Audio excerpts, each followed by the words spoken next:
This is the One Piece Podcast, episode 886 for the week of Monday, September 29th, 2025. My name is Zach. And my name is Ed. And my name is Steve. And on today's episode of the podcast, we have a lot of special guests with us, including our contributor, Jill Knight. How's it going, Jill? Hello, everyone. My sluts, and Abby, if you happen to be listening. I hope everyone's having a good day. I'm excited to be here. We have Eisner Award-nominated artist for Mermin, Ghost Hog, Dragon Racer, the Littlest Fighter? Damn. Fighter. Yeah. That's what I get from and Ghost Hog. Every time. I said Ghost Hog. Oh, did I say Ghost Racer? You see, now I'm conflating. Anyway, get all of Joey Weiser's books out there. But yeah, Joey, how's it going? Hey, good. And hello to Buy Jill my Sluts. book. Joey, you have to stop. Please. You have Buy to my stop books. creating. I'm going to run out of memory by brain, which I have already. I'm working on that. And we have Alter, DVD enthusiast, fellow Tostito lover, Jose Argumedo's back. I don't know which credits I can say of yours, so I have just you could go with defaulted to Emmy Award haver. That's not mine, but I have one. Really? Really, Nice. it's I don't know if I upstairs. do that. And you could call me an indirect Emmy nominee. Yeah, Yeah. I feel like, Joey gets his nominations mentioned. Feel like we should just start mentioning accolades. Hi, my name is Jose again, and I'm really excited to be here. It's always fun to catch up on One Piece. It's a bit of a last minute thing, but I'm again glad to be on, and glad to be on for this chapter. How's everything been? You weren't on that long ago, I feel like. No, it's been like 10 weeks. So wasn't terrible to catch up, which is perfect for me. But yeah, since then, I've been doing a lot of photography and not much DVD stuff these days. I don't think I have anything to... Oh, no, I do have stuff to promote. I guess I worked on... they've both been announced. I worked on the Chainsaw Man and Uzumaki Blu-ray marketing campaigns for VIZ Media. So wow. Cool. I'll go with that. Yeah. I forgot about those. Actually, Yeah, you've been doing a lot of trailers. My favorite I know. Jose stories are when you have to get some ridiculous old tape deck to help Discotek with something. Yeah, that hasn't been a while, and I'm happy to not do that anymore. I think, Or when you get a machine that could read tape decks, like for us. I think Oh my God. I think those days are kind of behind us. Remember the one where it burned a hole in your coffee table? Yeah, that was Ronin Warriors way back pre-pandemic. Yeah. So going back a So while. a couple years ago, right? Yeah. That wasn't that long ago. But I think Discotek these days, I'm pretty sure we send tapes to proper post houses. It was that specific case in particular. We weren't allowed to, the tapes were not allowed to leave the city. And the only tape decks that that existed in the city, we weren't allowed to use. So we had to go buy one and Jose, get it to my apartment. You basically lived that one episode of Cowboy Bebop that I hope people know immediately what I'm talking about. Yeah, it was ridiculous. I don't want to go through something like that ever again. Yeah, After you the don't want to apocalypse. go diving deep into a abandoned building. I don't Hey. want to They're shaft. go deep diving and have a random truck with like a huge pallet show up to my apartment. And I'm just like, I don't know I what don't to do remember with that this. happening in the episode of Well, they Cowboy kind of Bebop. did a big delivery. That was a Tamatabako truck, so yes, it was. Also, that was Oh. in One Piece, which this is a podcast for. Yeah, See what I did? not Bebop. No, well, Bebop's great. I don't think we're having any argument on that. This week we are going through chapter 1161, right? I'm right here. 1161. Yep. We will have our anime recap next week, right, Steve? And and there's a cover of Jump and a color spread to talk about. so Ed has a lot to, and I don't know if an author comment is there, but Ed's going to be on all that. We're going to find out in a couple minutes. But first, before we get into the manga and the piece together, I want to let everyone know that you could subscribe to us at patreon.com/OnePiecePodcast. We have alternate art, alternate titles, the entire Forced to Watch 4Kids series from Alex and Steve, which I still, to this day, think is worth the price of subscription right there. Plus, we have the Sticker of the Month crew. Steve, should I throw that to you? Yeah, about to put in the order for the was it Schmopper Schmaban, whatever we called it, the Scopper Gaban double fisting margaritas. Just holding off to see if we. Sorry, go ahead. Schmopper Schmaban and Schmargaritaville, I think was the full time. Just waiting to see if we get any last minute, new patrons or anything like that. But those actually, when I ordered the last month's, they showed up pretty quick. So I think, probably the beginning of the week. Yeah, it's crazy. Jimmy Buffett used to have 2 chain restaurants in this country. We used to be a country. There used to be Margaritaville and Cheeseburger in Paradise restaurants. Yeah, that's the problem. That's been the big problem here. It's the lack of Jimmy. I don't think we have the one in City Walk anymore. I actually had Heinz 57 sauce on a burger a few weeks ago. It's very good. There's still a Margaritaville in downtown Atlanta that I don't recommend. Yes. I visited my cousins who were staying in that Margaritaville resort in Florida a few years back. Oh yeah, I saw. Oh wow. Yeah, they had a lot of those prizes on Wheel of Fortune a few months ago. Like they were sponsoring. Did I hear prizes? We should segue into the manga recap to talk about those. I lost control immediately. Yeah, wow. The show. Okay, we'll find out right after these messages.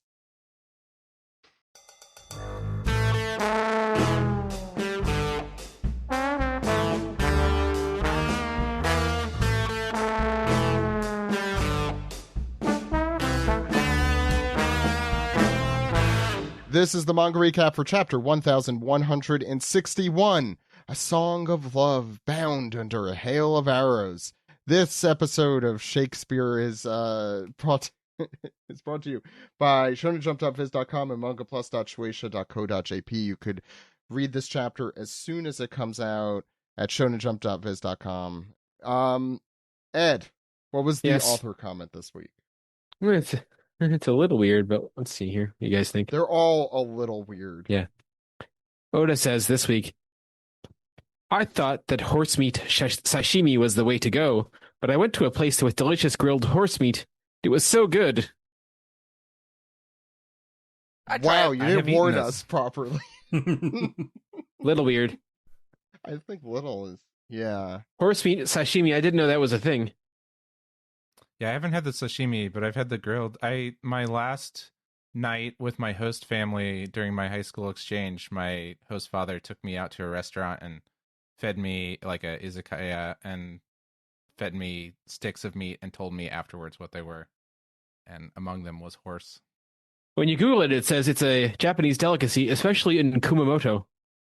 Now I know Uma Musume is like all the rage right now, but this is taking it too far. Those were innocent girls.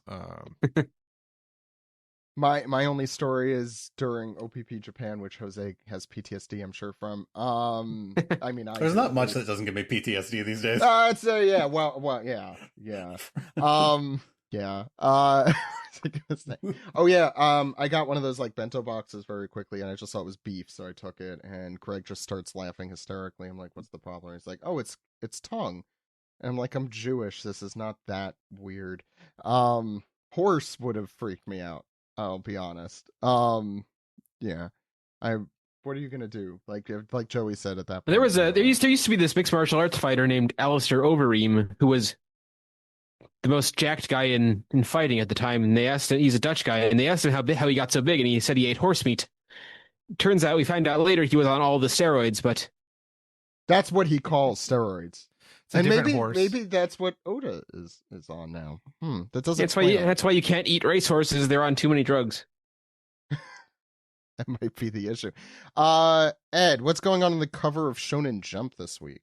On the cover of Jump, it's the classic Japanese trope of the rabbits making mochi on the moon. We got Luffy pounding the mochi, and a beautiful rabbit, Nami, carrying the finished mochi balls on a platter there, and a Chopper holding the wooden like thing where you pound the mochi. The Smasher, I believe. Yes, Yeah, the urn. a nice summer celebration. So cute. I'm not familiar with this anecdote. I'll just out myself immediately. The trope. Well, that's why it was funny when Goku sent the rabbit to the moon on Dragon Ball. With the Yeah, but that doesn't explain it to me, the ignorant person. Does anyone know you know how we Johnny. like in the US say that we can see a man in the moon because of the shapes in the moon. In Japan, they say you can see rabbits on the moon because of the shapes that you see in the moon. I like And that much so, more. That's why Sailor Moon's called Usagi. Yeah. Oh. And I don't exactly know where the mochi pounding comes into play, but that is the story, is that they're I thought the pounding rabbit on the mochi. moon was the one who brought presents for Christmas. I think you're conflating Sure. holidays. That's interesting. I'll do some more research about that at another time. And you can see the moon in the background there. Which No, is I nice. do. Oh. So It's a big moon. So I Enderloo's guess- coming back soon. I was gonna say Better. yeah. The Shonen Jump, like the one on shonenjump.viz.com, this is like one of the ones I kind of like almost more because it's just clean and Yes, I see what you mean. yeah, and you see everything. Yeah, Luffy's got sometimes rabbit I like- ears, but Chopper has antlers, so we can't give him ears. Yeah, that would be a hat on a hat, which he also has. Right. Yeah. Okay. We have lots of covers this week, so we might as well Yeah, get I to would the say one. this one's like fairly simple. Like I feel like Oda kind of went easy on himself, knowing what he was about to do on the color spread. So yeah, maybe we should talk about that one. Yes. Yeah, Ed, you want to take it away? Yes. Describe. This is based on a request. Luffy and Usopp catching a Chopper plushie at a crane game, and on the cover it's a like an epitaph here. It says, "What we hold in our hearts is ours forever." Is this sounds from like something? I don't know, it sounds like something you'd write in a eulogy or like a poem about someone who's died. It's a real glorification of merch. That's what you I know? was thinking. I was like, That's yes, what I this was is why thinking, I too. get all the Yeah. gotcha boxes. Yes. They're mine forever. A tribute to capitalism. I love So- my One Piece Labubus, okay? Yeah. All of the characters are hanging out with like plushies of their loved ones.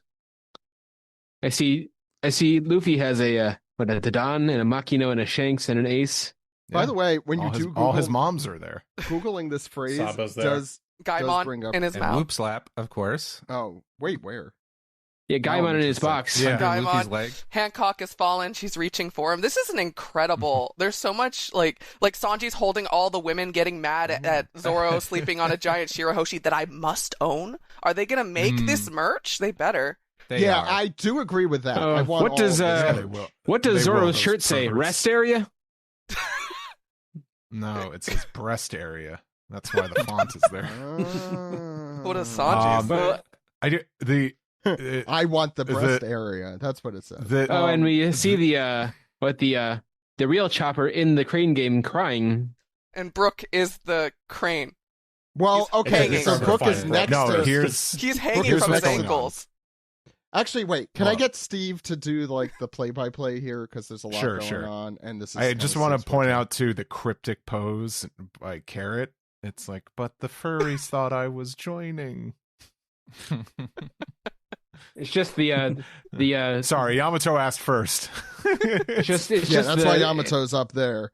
Yeah, Steve, go ahead. So, what's going on here is Chopper is the baby that got stuck in the UFO catcher, the crane game. What I could assume was they tried rescuing him, and Luffy's like, "Cool, we got him. We got Chopper. Let's go." But that is just the plush, and Chopper's still stuck in there.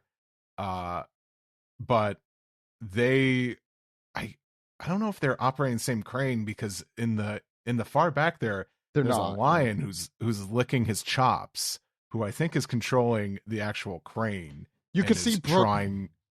Yeah, Sorry, go ahead. the lion is trying to catch Chopper because he wants to eat him, like food. and Brooke has jumped in there to try and rescue Chopper. Of all the lions, just... it kind of looks like Richie, but orange. Maybe he just likes merch. I thought it was Richie too. Yeah. It's weird because some of the colors looked way more saturated when I read this on my phone. But really. I think that's what's going on here. And I forgot to like really take a closer look too at some of the characters that are in the UFO catcher, because we still have we have Dr. Kureha, Hiruluk, Tom, Clover, Zeph. It's all the flashback characters are in the crane game still. Yeah, all the dead characters, huh? No, Kureha's not dead. Yeah, Chopper's scared if he stays in there. He's not long for this world. That's true. Yeah, Brooke is in there too. Dead characters. Jose. Nice. Our friend David Bednar made a comment about this, and I realized it too. I'm like, I'm surprised as him, just as much as him, that Bon Clay is not in here. Look, he doesn't have like a super concrete connection to any one member. You know, like I feel like this kind of dissolves a little bit with like Kinemon and stuff, but it seems like for the most part, it's characters that they have like a connection to. But then, you know, Zoro and Shirahoshi are Luffy really and Bone Clay, I would say. Luffy's literally carrying Gaimon in his mouth. But Kinemon, Momonosuke... Really? Like, Luffy has more of a connection with Gaimon than Bone Clay? Well, that was just for me. Yeah, the Gaimon is just for us here. I just noticed the Mihawk on the floor next to Zoro. Yeah. Yeah, exactly. I'm obsessed with the fact that Frankie's counting coins as if they run out of coins, we just have to give up and leave Chopper there forever. Like, I think like they're like, it's like, I need more change. This is all I got, brother. I love the Usopp on the left side here with his tongue hanging out of his mouth, intensely focusing. Yeah. Nami's got Vivi. How cute. Well, Kinemon, I wanted to say, Kinemon, Momonosuke, and Yamato, the three of them are like the honorary, they were honorary Straw Hats at the end of Wano. So that explains those three. Whoop Slap is ridiculous. So you're telling me that the Straw Hats have more of a connection with Gerd than they do Bone Clay? Well, I think those are because okay. I retract my statement. Although I do like that all the giants are there, and they're extra big plushes. I do like that they're extra big. Yeah, Jinbei's like just napping. Jinbei just don't care. Yeah. Oh, is that a Buggy there?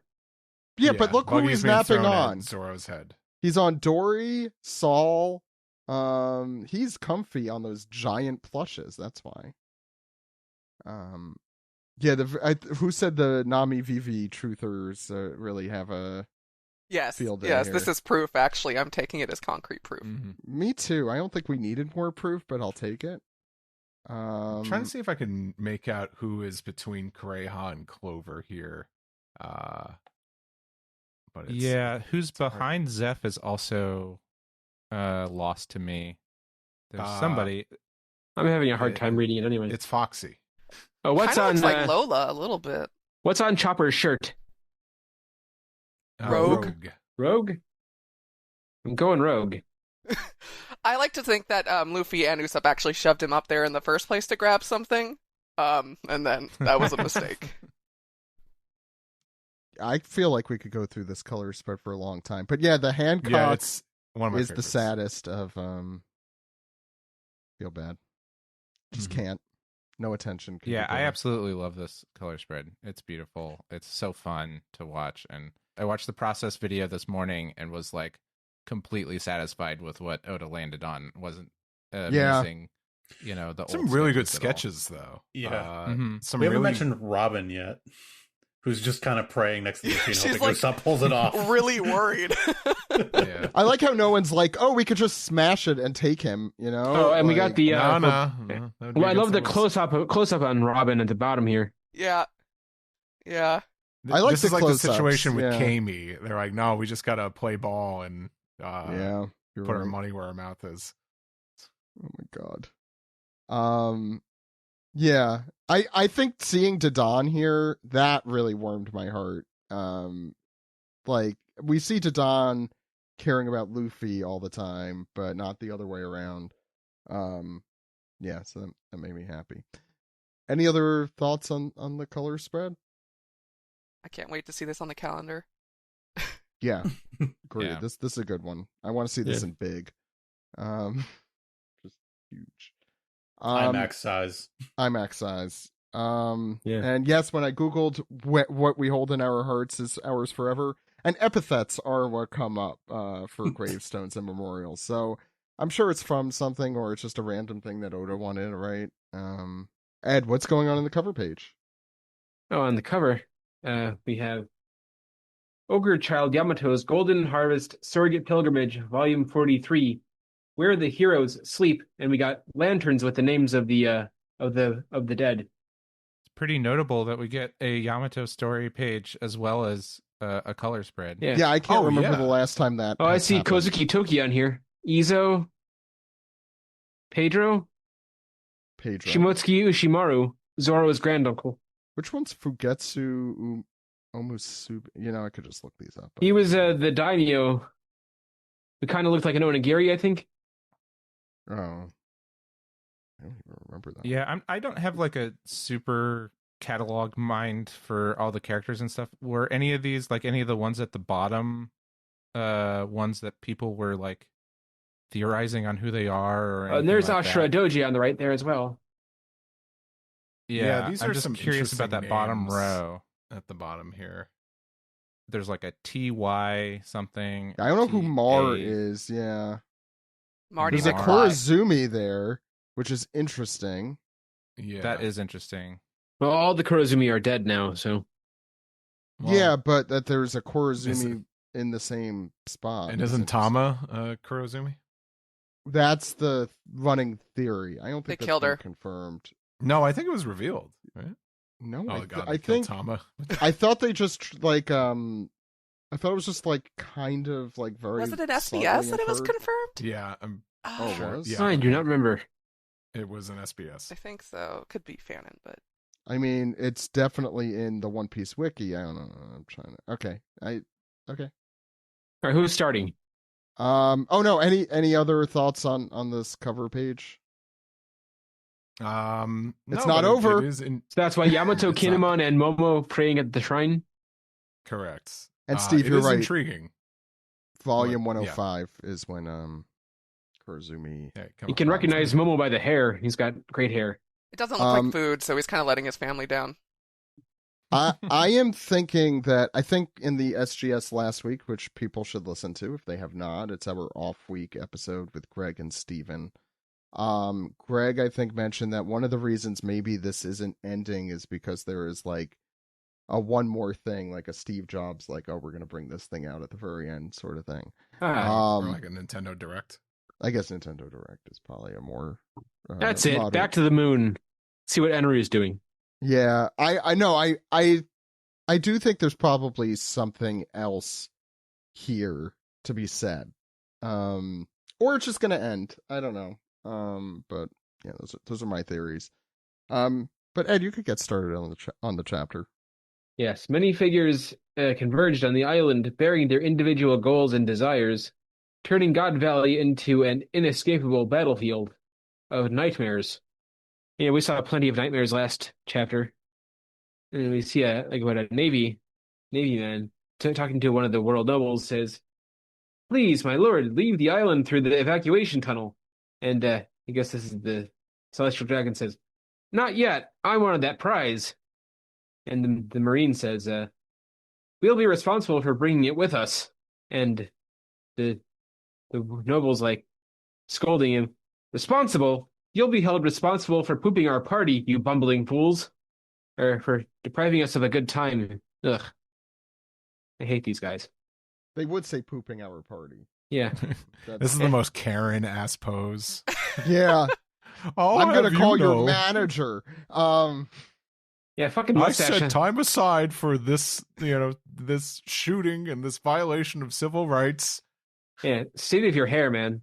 It's not violation of civil rights. They're murdering people. I mean, I that's guess like it's also that's like the that. biggest violation of civil rights that I think there is, right? I think it's a Yes. violation of moral. And speaking of the targets, we see a target with an arrow in his back saying, "Maybe this is our big chance. Let's use the chaos to find us a boat." Now that's thinking with your head. And then Roger sort of barges in here. He says, "Where's Shakky? She better be unharmed." And Rox butts in with his nose saying, "Eris, teach, where are you?" So presumably Eris is Teach's mother. From Final Fantasy VII. Or Greek mythology, right? Yes, the goddess of discord and mistrust. Wait, Also, there's a goddess of discord? It's Greek. There's the goddess for everything. Yeah. No, I meant the. And I think also a character a character from Hercules, the animated movie. And Grim Adventures of Billy and Mandy, I think. So yeah, Brox is sort of button and huffing, looking for his boy and the woman. But then Garp sort of rushes in with his big scar face, and he says, "Where are you, Roger?" And the top of the next page, we see Dragon. It can tell by his eyes, or his lack of eyebrows, or his carrying babies. And he's thinking, just hang in there a little longer. Which way are the Navy ships? And then he's like, pirates. This is the wrong way. Yeah, looking for Navy ships, not pirates. And then that Sharp-Tooth World Noble he saw last chapter says, with the two-color hair, says, "Found him. It's a sailor carrying a baby." And then proceeds to, "I'm a fire in my laser." Gets him right in the shoulder through the back. Gives him the old mouth laser. First of all, why does she have a laser? I love that she's carrying her cigar while firing her laser. Yeah, there's a lot of confusing things about this character as that will continue to unfold. I'm obsessed with her. Yeah, that does not surprise me, Jill. Yeah, that's about par for me.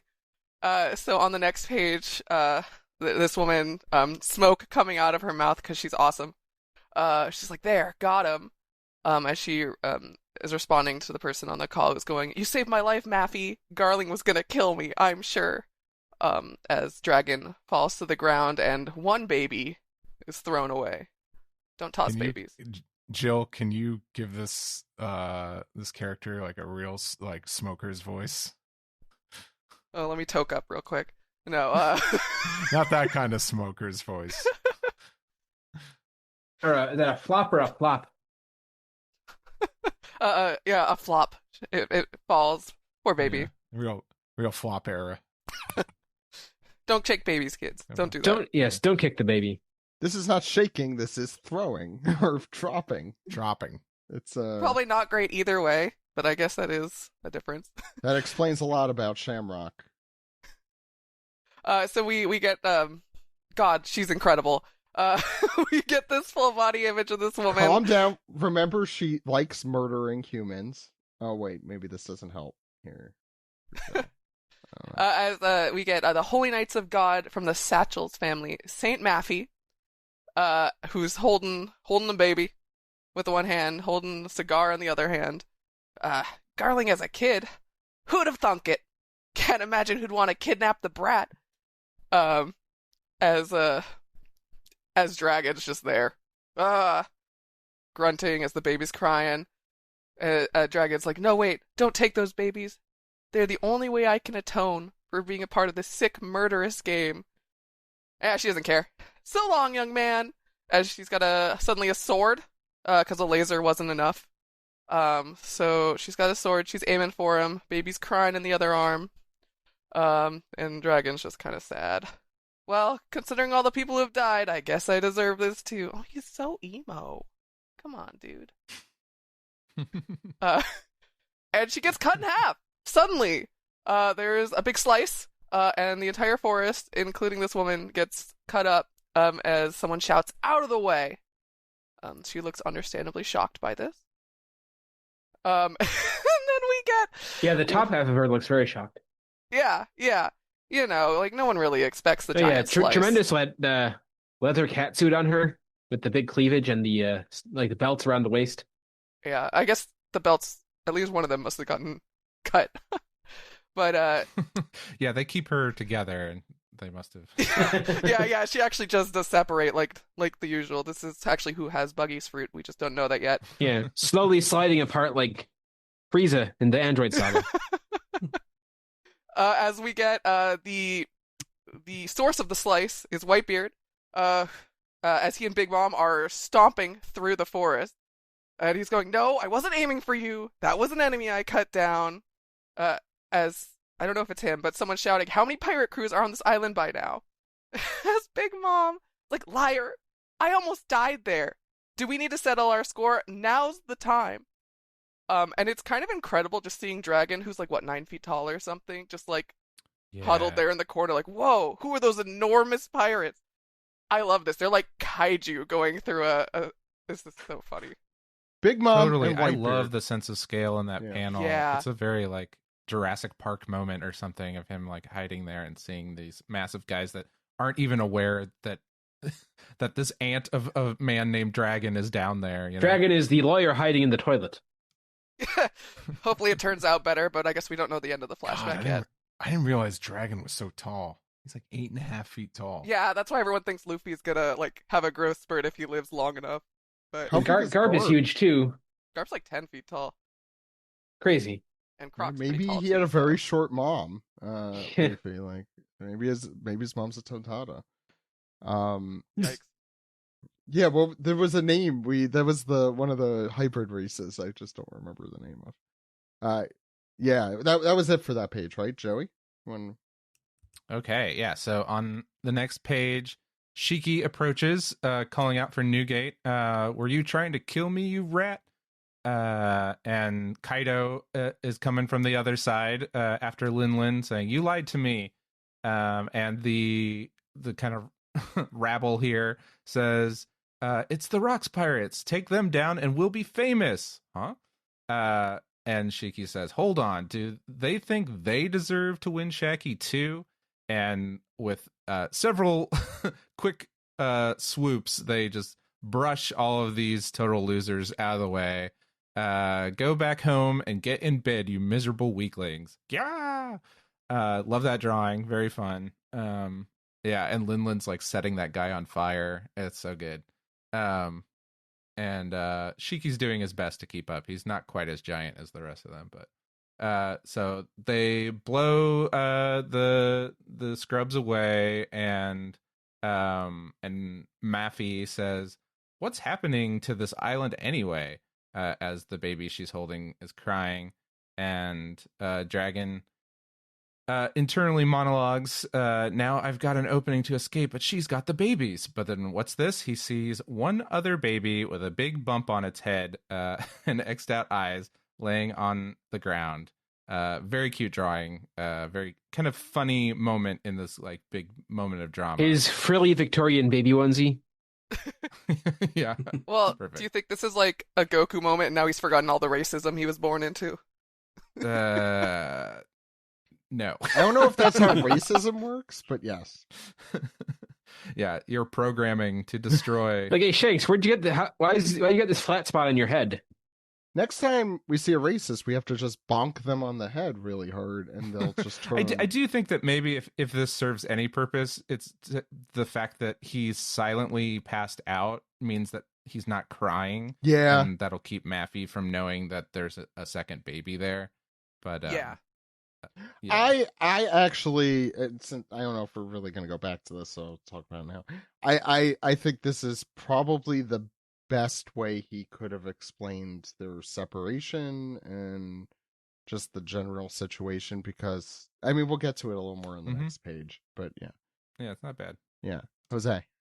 All right, and the next page, we have in our first panel here, we have Garp running up to a big explosion. He's saying, "I sense a big catch up ahead. Found myself a first-class fishing spot." Excuse me. And he's winding up his hockey in the next panel, and he's bringing it down on the Rocks Pirates. "Now come quietly, you Neptunians."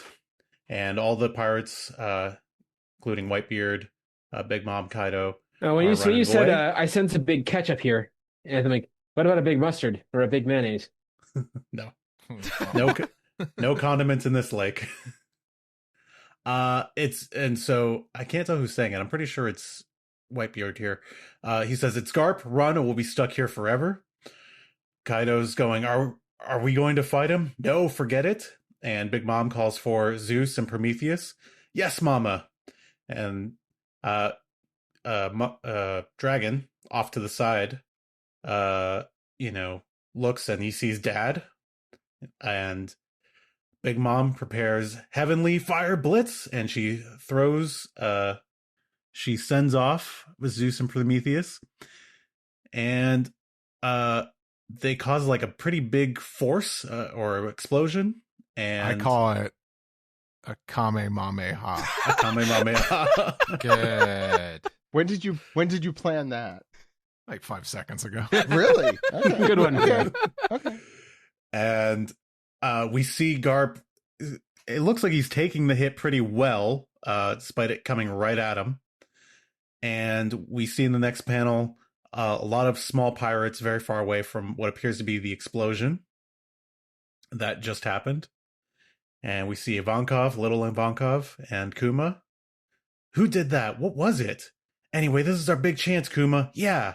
And they are off to make their escape, as we saw many chapters ago at this point. Steve. All right. And we see this. I was reading this chapter and I was already envisioning all of like the anime versions of these. Yeah. Like Crazy. This one, I know right away, they're just going to go all out. And this is just a charred looking Garp saying, "You call that fire, Lin Lin? You couldn't cook prime rib with this." And he's still standing and he's smiling. Yeah. So, and I just, Lin Lin is sweating and just says, "Damn it."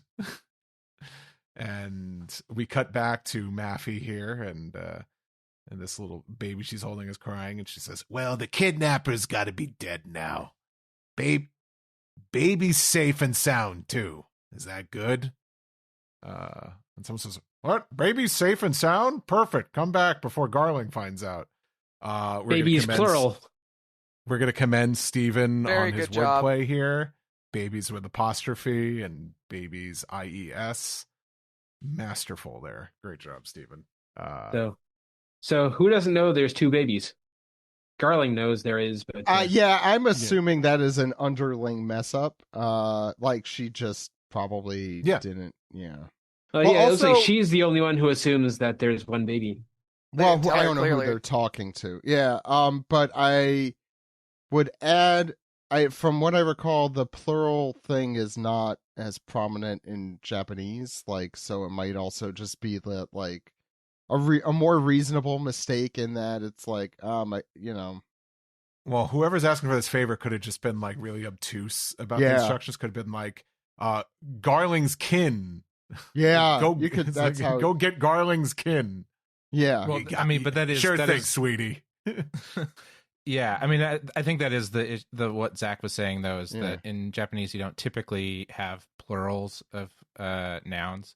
There is a way to do plurals with people, but she probably just said the word baby and the other person said the word baby back, but one of them was like meaning plural and she assumed it was singular or something. It like works. That, so. This is, I think this was pretty masterful how it's done in English, and probably clearer than it is even for the Japanese reader. I wonder how clear that is, but we'll ask Steven next time he's on.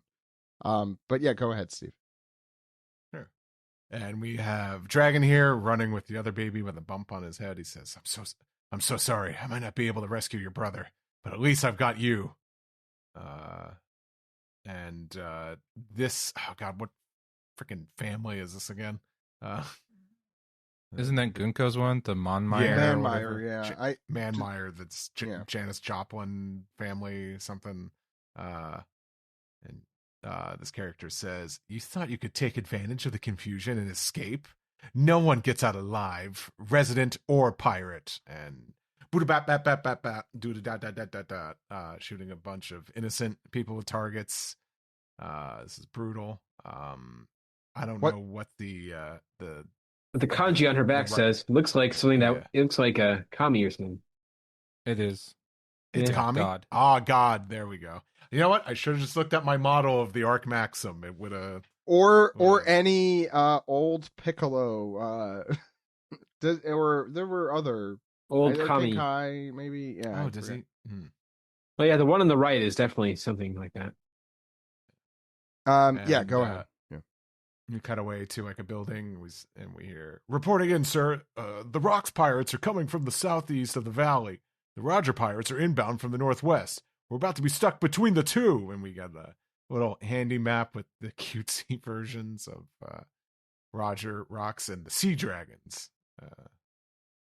And we get a wide shot here of all these geared up Marines, but we hear, we're taking Shakky back. And someone says, that's Roger.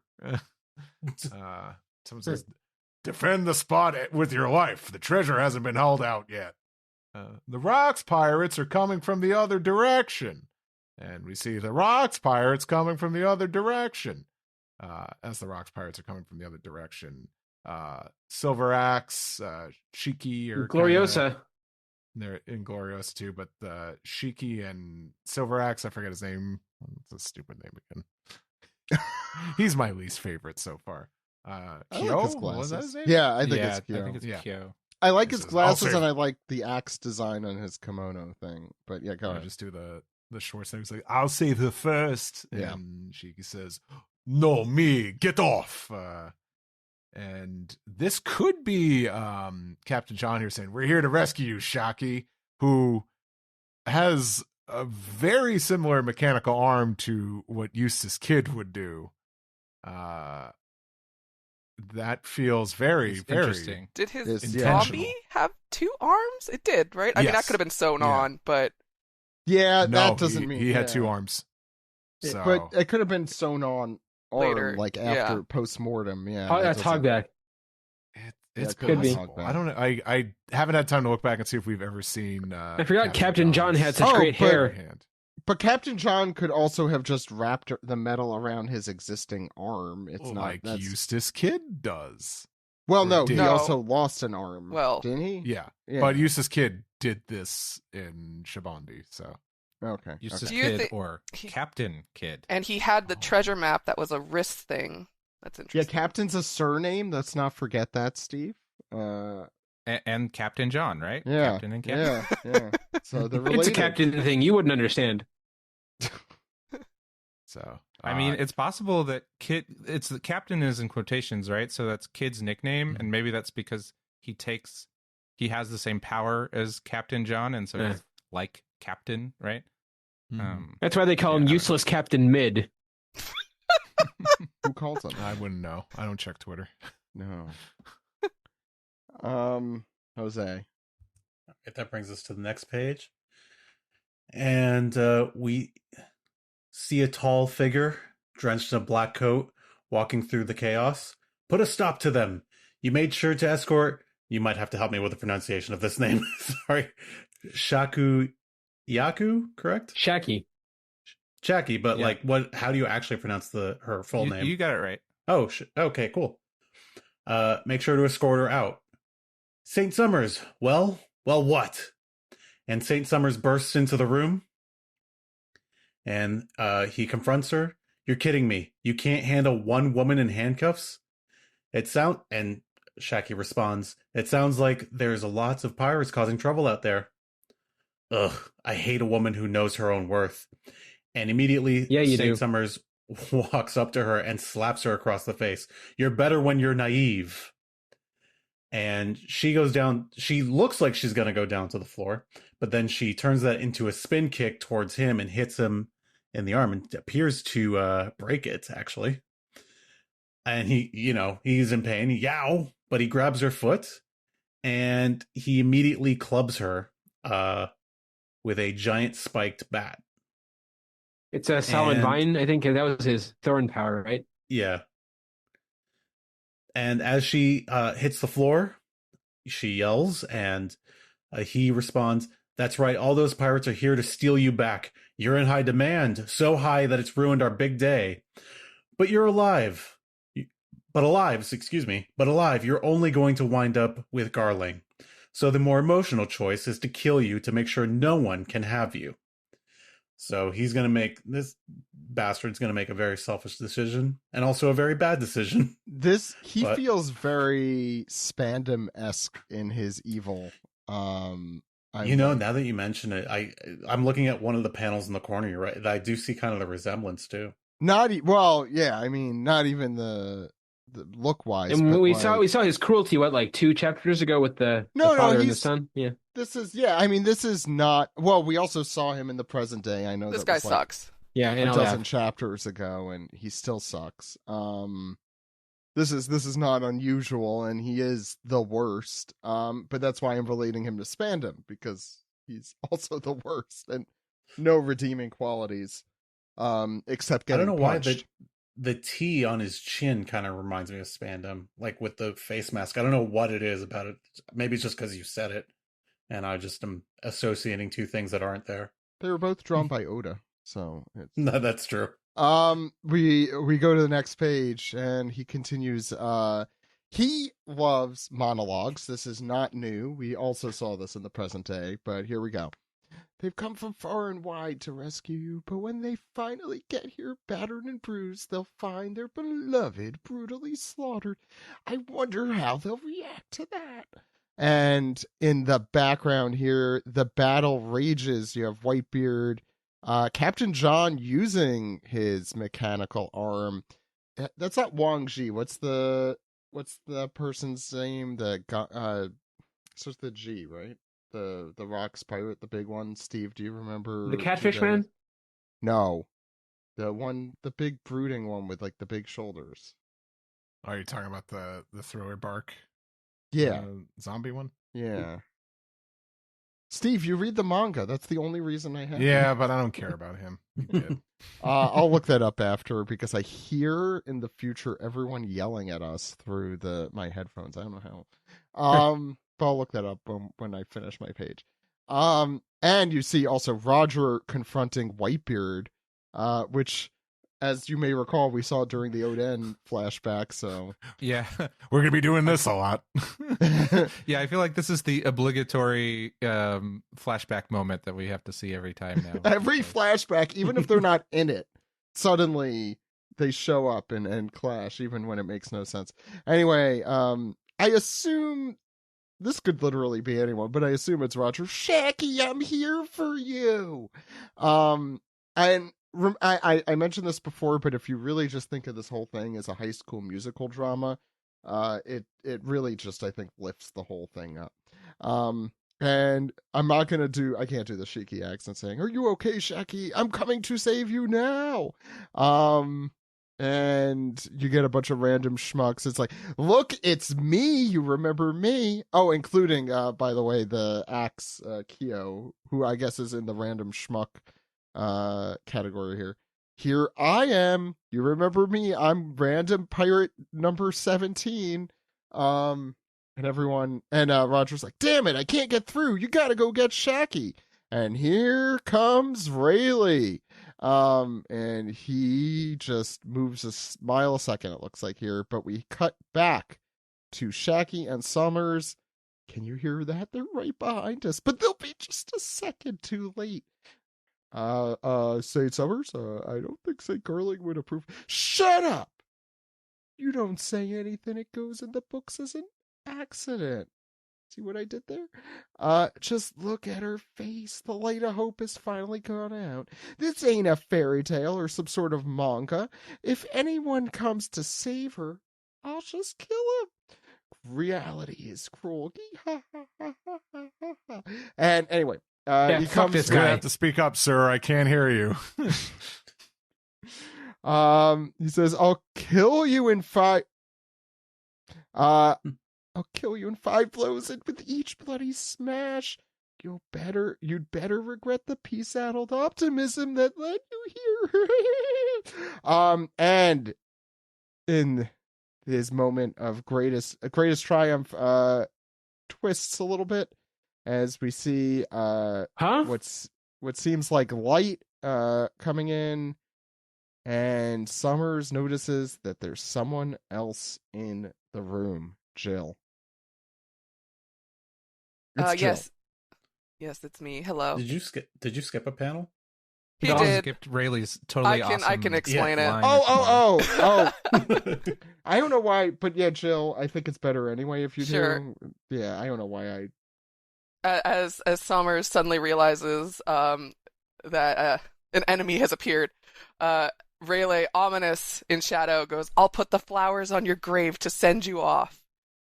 As he does a spider lily steel attack, sending Sommers Scooby-Doo style through a wall with a Bokia.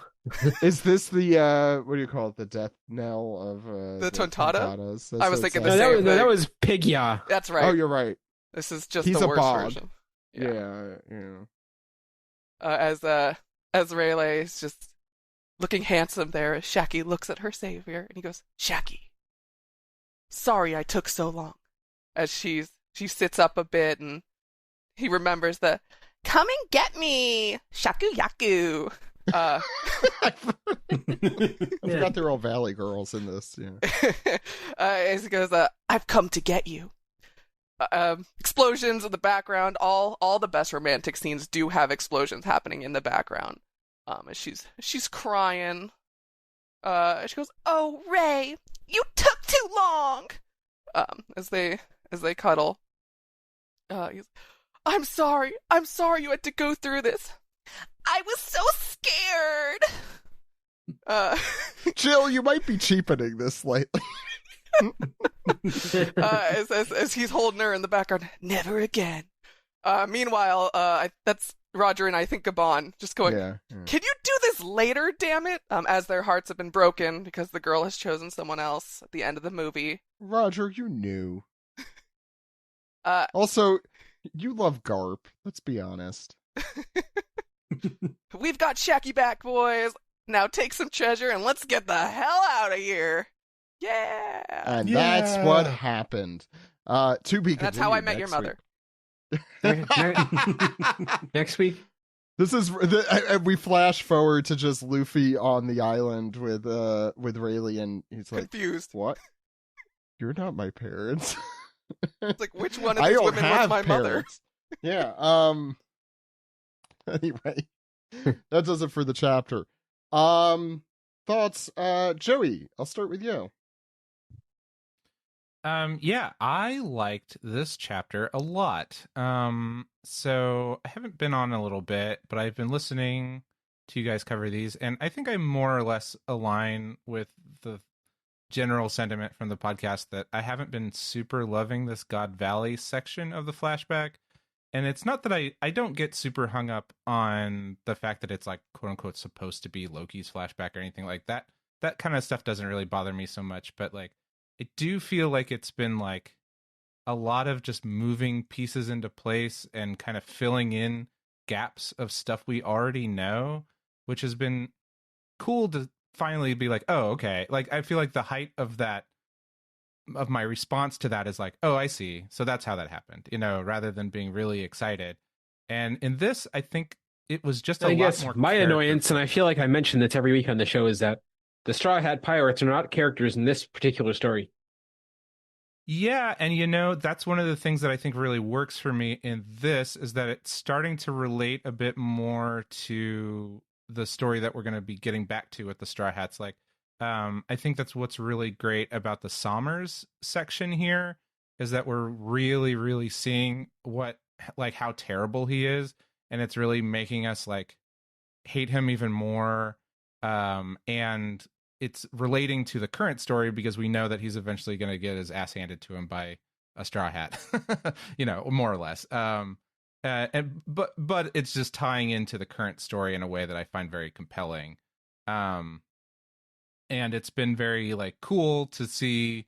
I feel like now we're seeing the events unfold a little bit more in real time with characters like interacting with each other and stuff in a way that I find a lot more kind of like fun to read and emotionally satisfying. So Saint Maffy is interesting. She's got a lot of stuff going on. Her name is very interesting to me.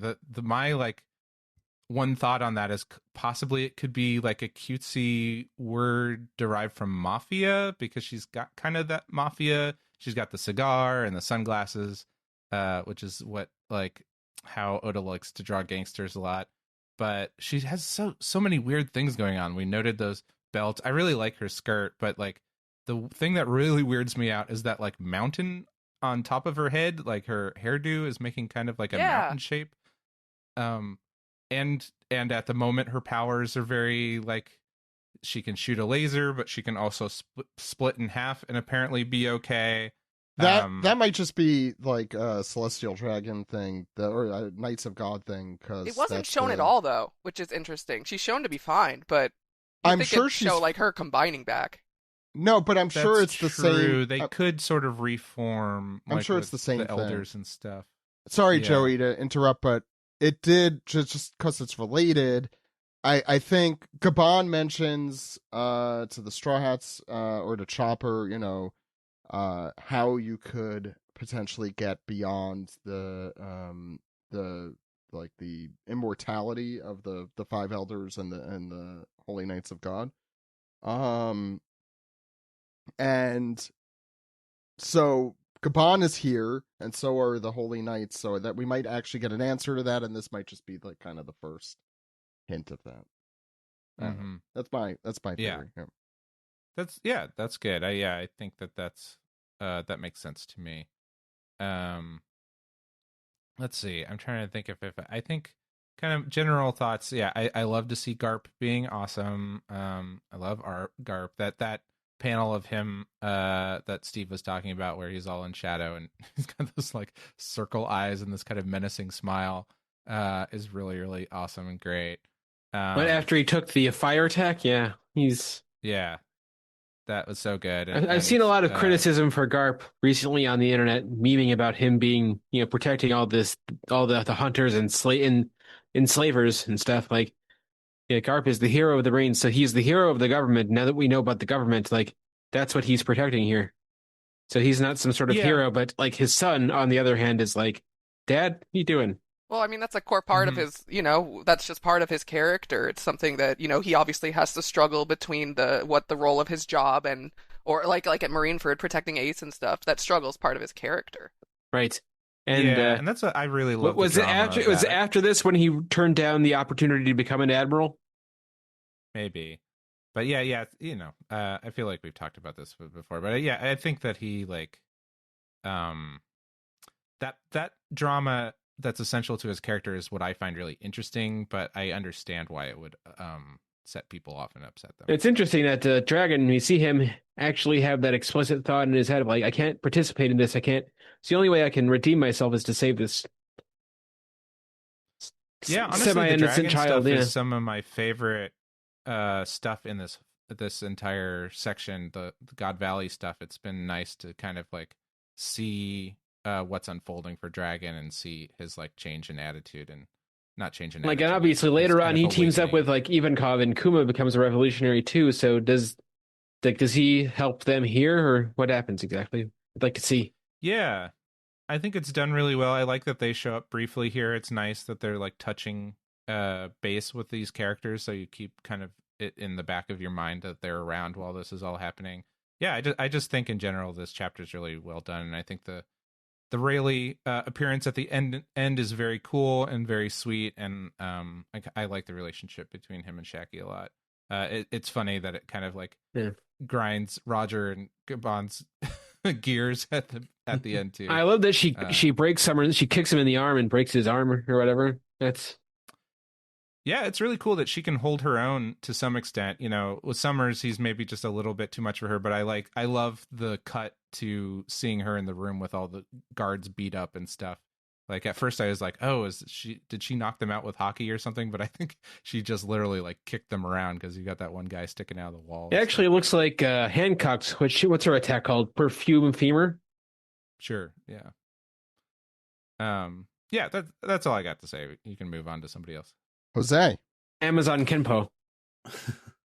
For me, this chapter, so I think I mentioned it earlier, but I read One Piece in chunks. So I read a bunch of chapters today, including this one.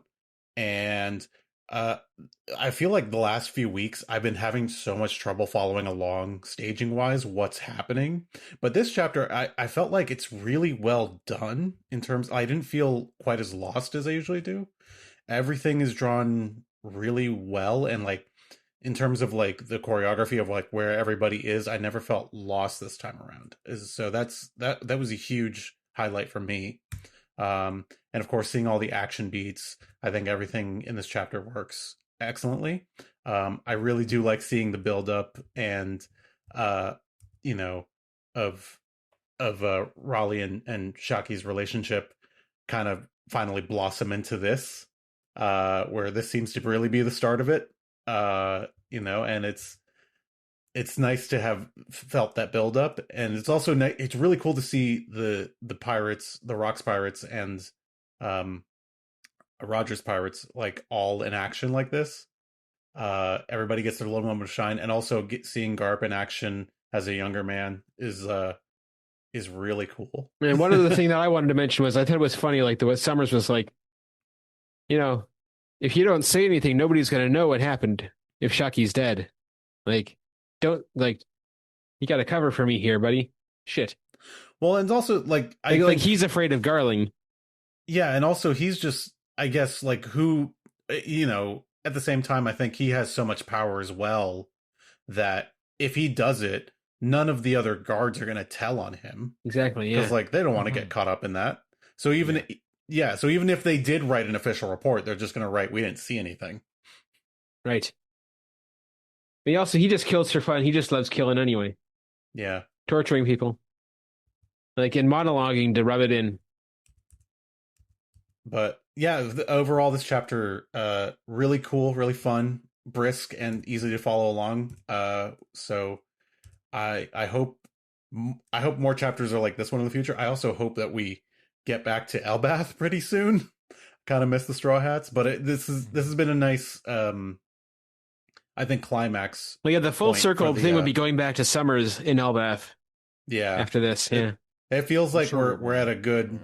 I don't think we're done with the flashback. There's probably more to go, but if we went back to Elbath right about, I think you're forgetting one big part of this flashback. But yeah, wasn't it supposed to be that Garp and Roger defeated Rocks? No, you're forgetting one. literally big part of it. In this I know. That's why I'm like, we're not done with this. No, we're not close. I don't think we're not close. I think there's a lot left of this. Yeah. I can see why. Yeah. Any other thoughts, Jose? No, you guys can move on. Jill, your thoughts? Yeah, this is honestly just tons of fun.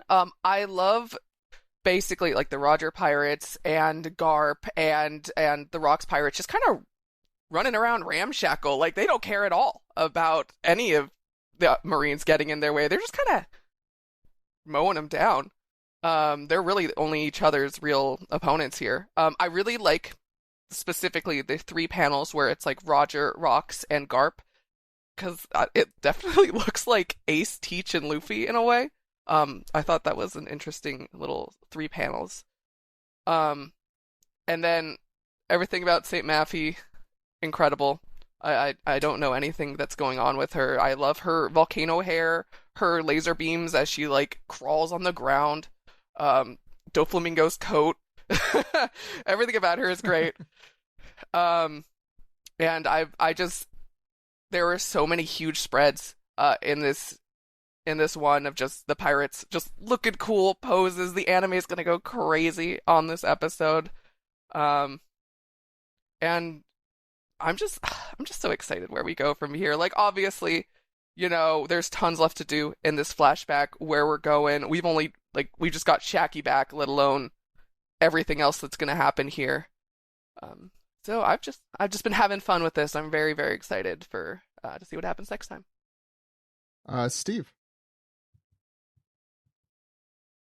I like this chapter for sure. I think this one was just very intense all the way through. Just like every page, like every page an explosion happened or something. Yeah. It's just, we're like really in the thick of it right now. I do enjoy Shakky having some agency here. Just her just like standing around a bunch of unconscious Marines is great, and even her giving like Somers a good kick is cathartic. But he is such a piece of shit. Like, damn, he's kind of more like it's funny because like when he was first introduced in Elbaf, he's a bit more like he's a bit more of the goober that I wished Killingham was. Because I'm like, yeah, like it's oh yeah, I thought it was funny when he first got, transported to Elbaf and he's like just in his underwear and stuff. But yeah, that was great. I still don't like him, which I think is good. I think my One Piece villains can be bastards that entertain me, but I don't have to like them. Yeah, I guess we're just reserving that for the Knights of God and all the celestial dragons and stuff. But yeah, I think this chapter, from what I haven't mentioned yet or covered, like because it was kind of playing some of the greatest hits. Like, well, Roger and Whitebeard have to confront each other. We need that. I just like how that's becoming now just like a thing they do. But Rayleigh coming in was very satisfying. Even just like the Wile E. Coyote just Somer's shaped hole in the wall is fun because like it's one thing to like, well, because we know like Somers can't die and we know he's alive in the current time. So instead of him just going like erg, ow, him just getting, I think you do have to remove him out of the room because we know that since he's immortal, he can't just be laying down in the room while like Rayleigh and Shakk make their escape. So I think this was like a good way of of writing him out of the scenario. But yeah, that was like the highlight for me. I kind of want to reiterate what Jose said too. I think this chapter was a bit easier to read. I think it was a good flow to the panels and stuff, and they were pretty clear. But a lot of fun poses too. Like I think seeing Lin and Whitebeard like stomping through the forest, and they're these giants compared to an 8.5 foot tall Monkey D dragon is pretty great. Just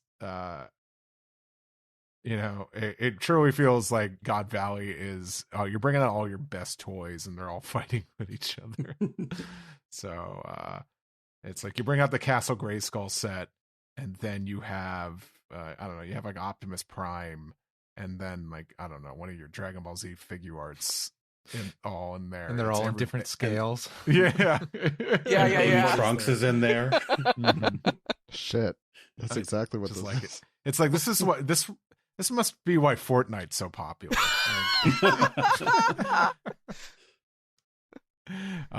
God Valley is just Fortnite.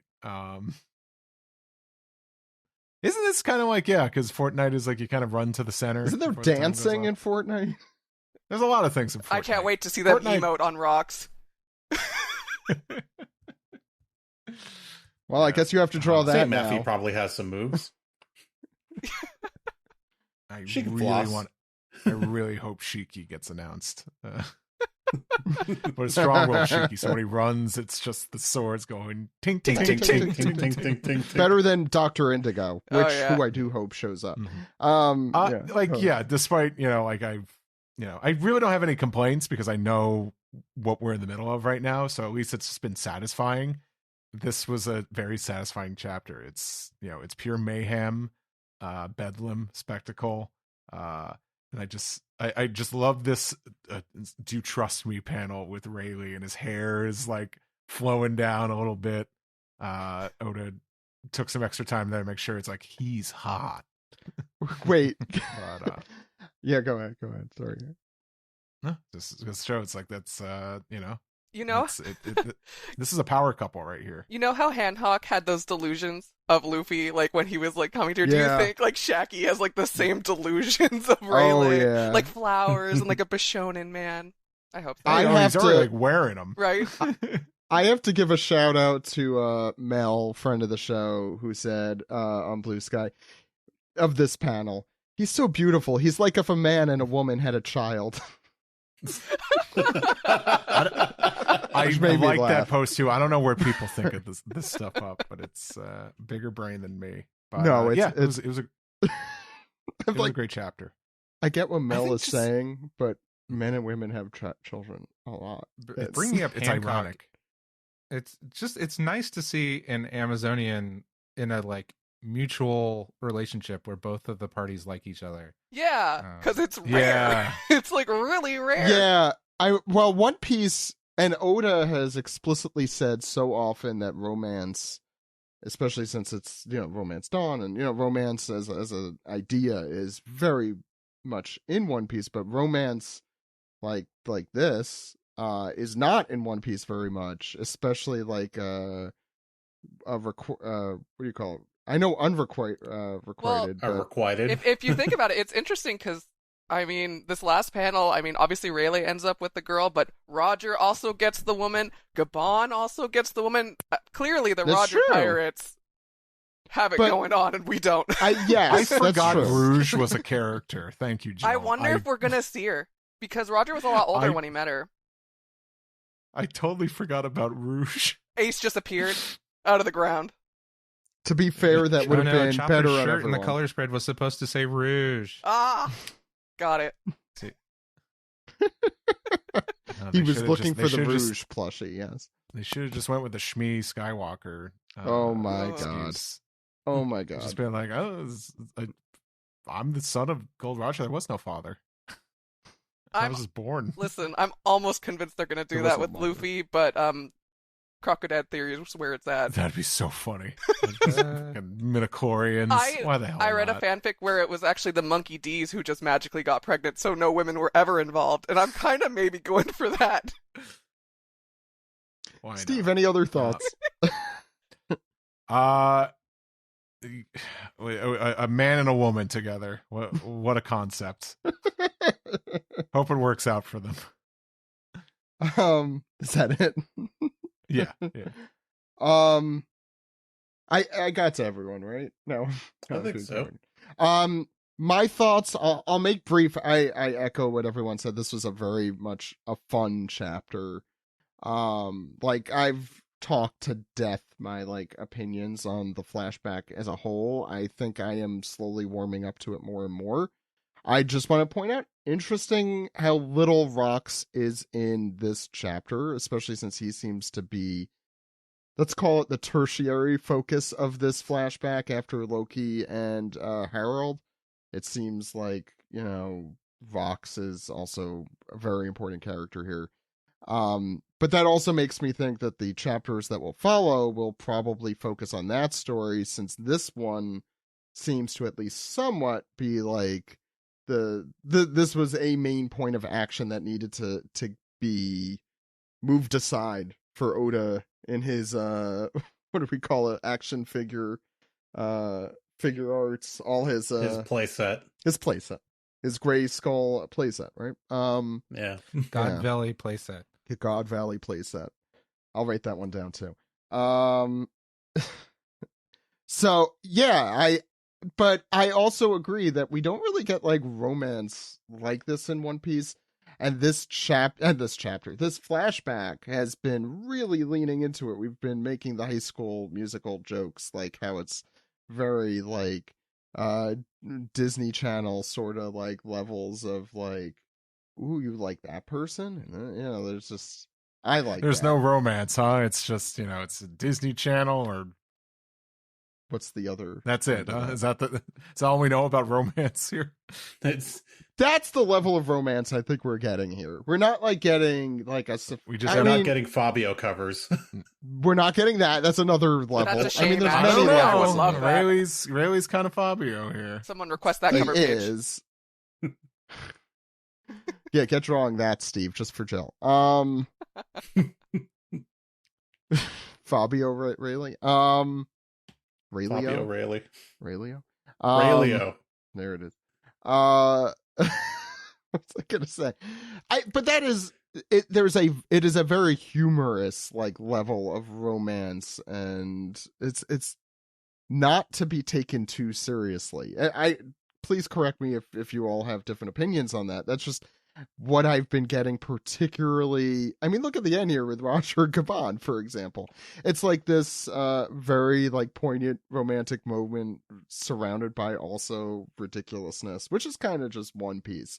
So seeing Oda's take on romance is interesting. I love that it makes sense that, okay, he would flex those muscles for the first time really in 27 years in a flashback, because that's when it makes the most sense. I mean, I'm not saying there's been no romance in One Piece whatsoever.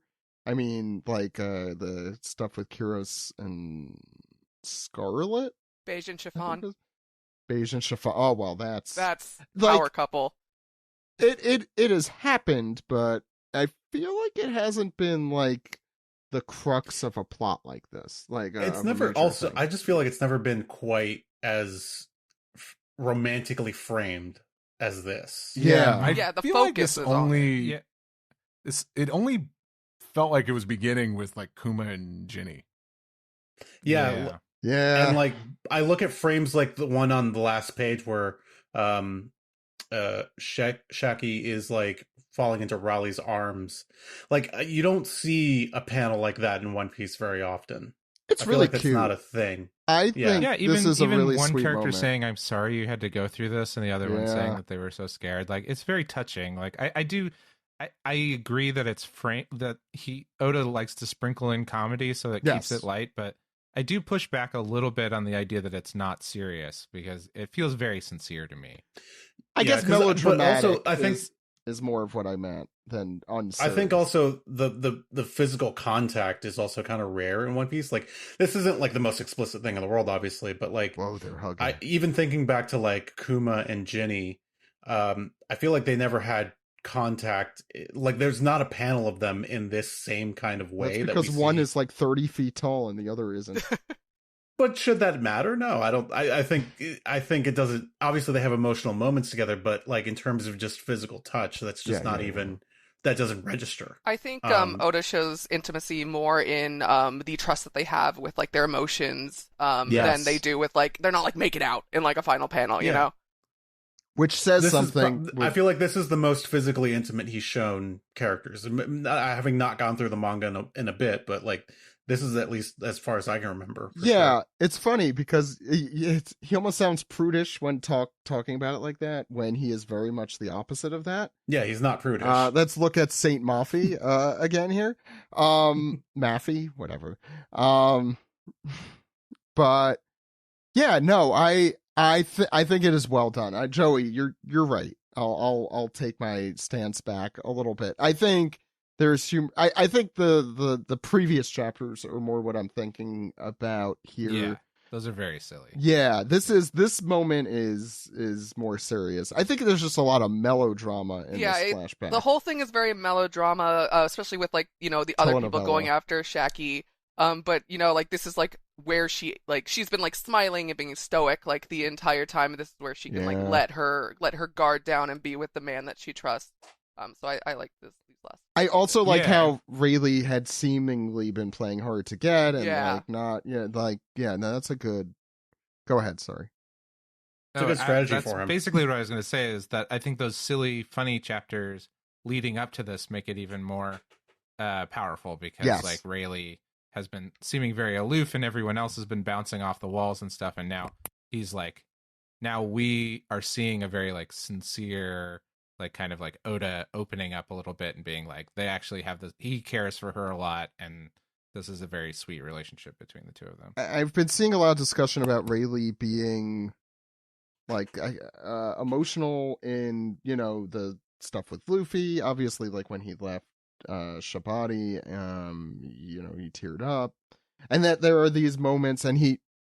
Like Rayleigh is this very emotional guy who like hides that. Versus Zoro, who has been turning into the live action Zoro and just really loves beheading people. No, Zoro has that too, but like, I think Rayleigh's depiction of like that like macho manliness mixed in with like that emotional undercurrent has been a very interesting character study for him, and like I think a good one. Like he is someone, he doesn't wear his emotions on his sleeve, but they're very much there, and he doesn't look like he's hiding them.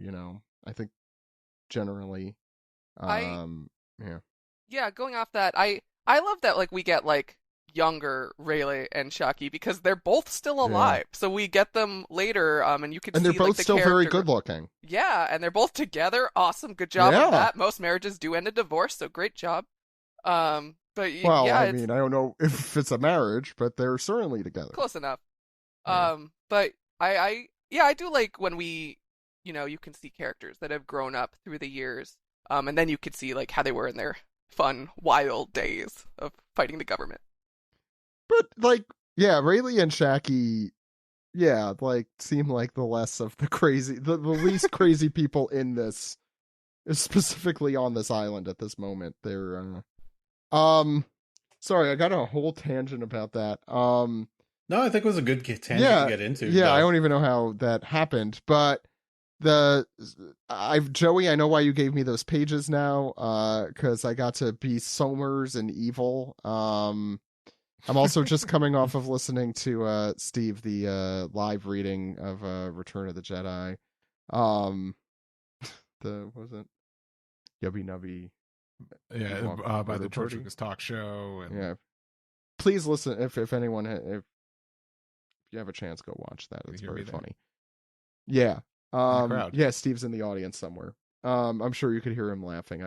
I need to do like a Steve search next time I watch that. But it's very Emperor in his trolling. I think that's just like what I was thinking the whole time. Like, wow, this guy is just evil for the sake of being evil.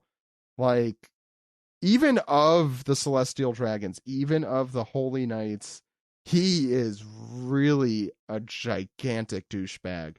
Like, to like almost a different level, and it's like, and comparing evil people, he's up there. It's but it's good. I think as Steve put it, he is also an entertaining villain, in that I can't wait to just see him get beat up tremendously through the rest of the Elbaf arc. Whenever we get back to that, like, that's going to be cathartic. I have a feeling he's going to be beaten in a very embarrassing way, and it's going to be great for every person who reads it. Honestly, could totally happen, but I feel like it's going to be very embarrassing for him, hopefully. Yeah, I think he needs to. So here's, like, what is the most satisfying way for him to be taken down? He's all about the melodrama, speaking of. He's, like, all about this, like, the tragedy and what is his, like, Shakespearean comeuppance here? It's gonna be like kick him in the other arm and it breaks. It's like in The Dark Knight when the Joker puts those people against each other, but it doesn't work out the way he wants to. He's gonna come up with this like crazy scheme, be like, "Oh, one of you has to sacrifice each other," and then it just doesn't happen, and then he gets beaten. Like, I feel like that's where we're going with it. Yeah, I feel like it needs to be Shakespearean. Like, he really needs to eat it. Yeah. I thought it was crazy that we're in a flashback and we get one of the arc diagrams, like with the little chibi rocks and Roger and the sea dragon. That's crazy that we're in a flashback and we have to get one of those. Like, that's what you get in the middle of like a real like a Dressrosa or like anything else. Really. One of Alex's friends that called this the God Valley arc. Yeah, they might be right. Yeah, I just found that freaking nuts that we got that. There was something else about that I wanted to mention. Now I don't remember. At the same, we touched on it a bit. The Garp stuff and like his position. I think we are almost certainly toward the end of this flashback going to get like Garp having confronted what the Celestial Dragons actually do. Like, I think after God Valley, he will probably be given the promotion and he will probably turn it down there. And then, we probably are going to get some Garp Dragon confrontation, I would think, at the end. I've always thought that Dragon was not directly related to Garp. That's my, like, crazy theory I've always had in the back of my head and not really said out loud because they look nothing alike. But Luffy looks so much like Garp. I mean, yeah, but nothing like Dragon. That's true. So if you're just assuming that Dragon was adopted and then he adopted Garp's real grandson, I mean, it's One Piece. It could happen. It could, yeah. Who I knows? I might be you. I forgot to bring this up, but I love that Dragon saved Shanks and then Shanks saved Luffy. Yes. It's a fun little thing. Yeah. And just, Shanks, baby Shanks is very cute. And I think they're also both looking for maybe this is my headcanon, they're both looking for the other twin, because when one is lying, let me see, when one lies down, obviously like its hands are up because it was being held. But I don't know. I don't know if there was like a separation thing going on, or if it was just that there was a gigantic battle happening. But I don't know. It's an interesting dynamic that obviously the children aspect of it really gets to me generally. And I look forward to seeing, okay, how does Shanks make their way to the Roger Pirates now? And how soon are we going to see that string? There's a lot that there are a lot of pieces that have to move, and we don't know how they get to where they get, as Joey put it. I think we're definitely at the part where we know less of what happens, and so therefore it is going to be more interesting to read. We've been like retreading a lot the last few chapters from things we've previously seen or heard about. So I look forward to that. That's enough. I talked for a while there. Why don't we move into the next segment, unless there's any other thoughts here? Since there aren't, let's move on. Going once, going twice.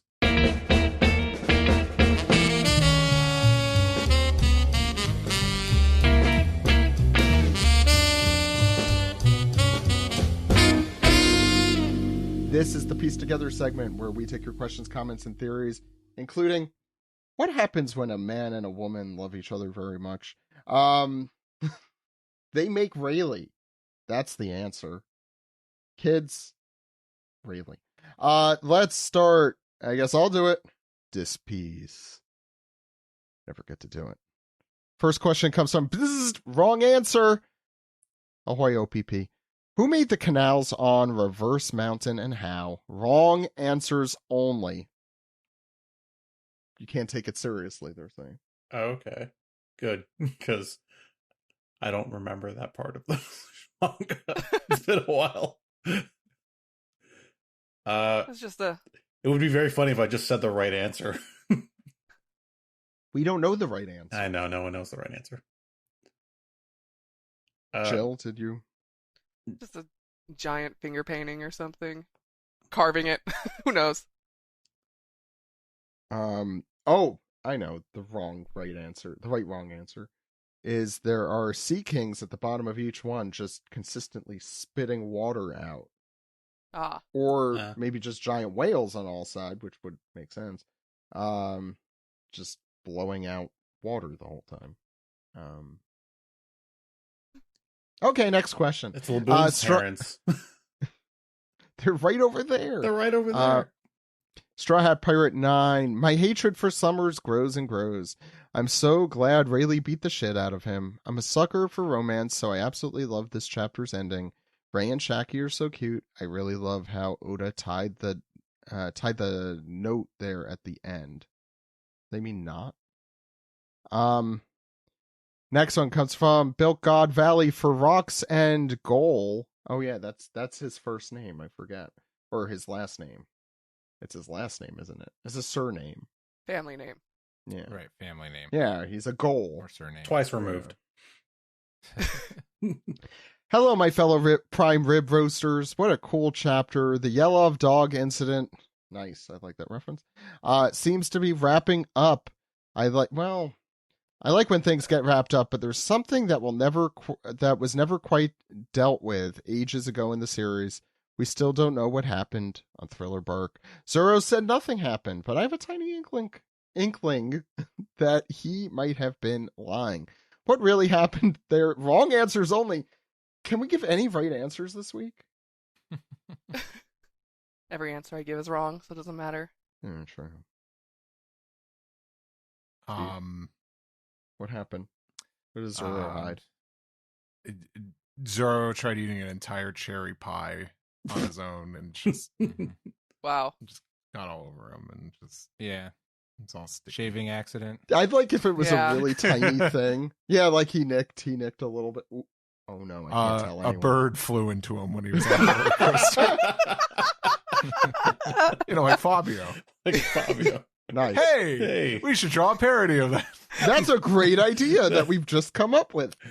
Listen to Patreon, the Patreon version, guys. Subscribe to us there. Next one comes from SNP. Hey, OPP, is Captain John the father of Kid?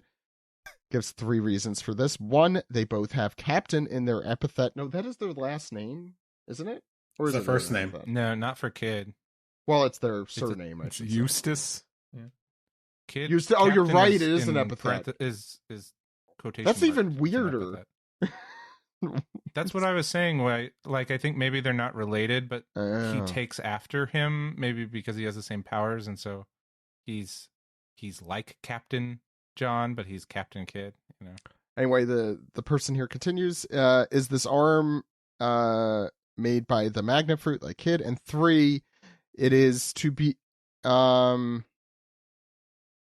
believed that the real life captain, quote unquote, William Kidd's father was someone named Captain John Kidd, who died at sea when William is still a young boy.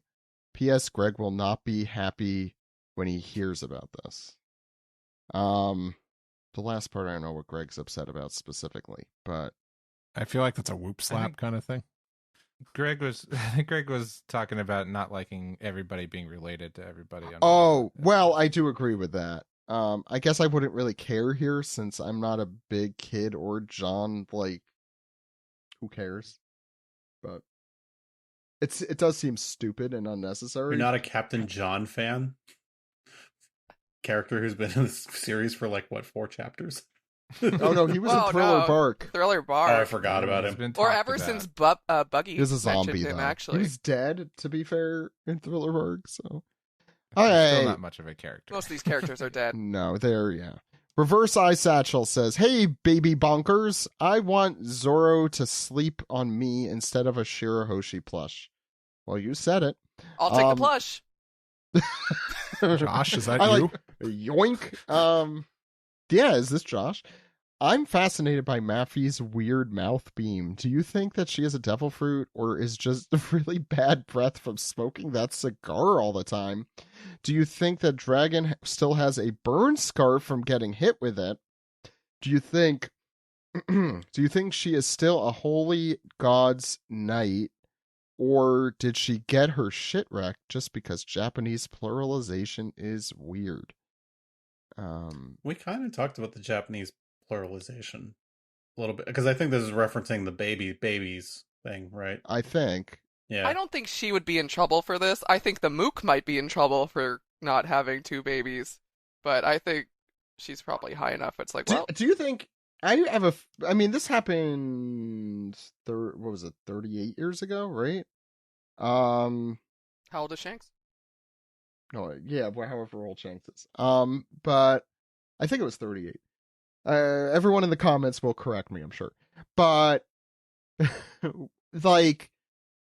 how many of these Knights of God do you actually think are still going to be around and doing the same job 38 years later? How many people could really hold the same job? I think we're going to see them and they're all going to be old, which is going to be fun. True. They're going to be like old versions of themselves. Yeah. I will say her powers are it's very interesting because all we get is this laser beam. And I mean, that could be anything in the manga, to be fair. I don't know. I do like the idea of it being related to her cigar. So, if she can breathe heat or something, that's how she lights her cigars, or that's why she smokes cigars because she has an internal fire. Or something. Like a volcano on her head, indicating that maybe. Yeah. Yeah. Right. Yeah. The volcano. You calling it a volcano, kind of I don't know. It could be. Yeah, I like Krakatoa. Thank you, Steve. It's the first thing I thought when I saw her. I mean, it can't necessarily. I mean, it could be magma. It'd be like Akainu's power if she's not around. That would be crazy. But I don't think it would be drawn like that if it were magma. It's almost more like Kizaru's, to be honest. But that's interesting. Or like a pacifista's. Yeah. Right. Yeah. I don't know. Yeah, I like that it's a mystery. I don't need that ever answered either. I think I'd be fine. Shut up, Zach. I need answers to this woman.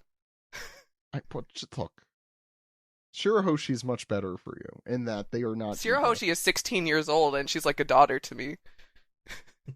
This woman is not 16 years old, so she doesn't have to be. That's true. You know what? Stand corrected. This person could be literally hundreds of years old, so that's fine. Next question comes from Sailor Karna. Hey OPP, I love this chapter. Roger and Gabon being Rayleigh's wingman and helping him. Yeah, I purposely pronounce it like that. And helping him get to his love is one of my favorite parts. May Summers have the worst death possible. Hey, we all agreed on that. My second favorite part is the color spread. I love seeing two types of grandpas, Brooke and Jinbei. Brooke is the silly grandpa that'll play games with the grandkids, knowing his back will be hurting later, and Jinbei is the grandpa that'll take a nap anywhere when he wakes up, tell a cool story, and go back to sleep. And now I'm missing my grandpa. Well, here's to your grandpa.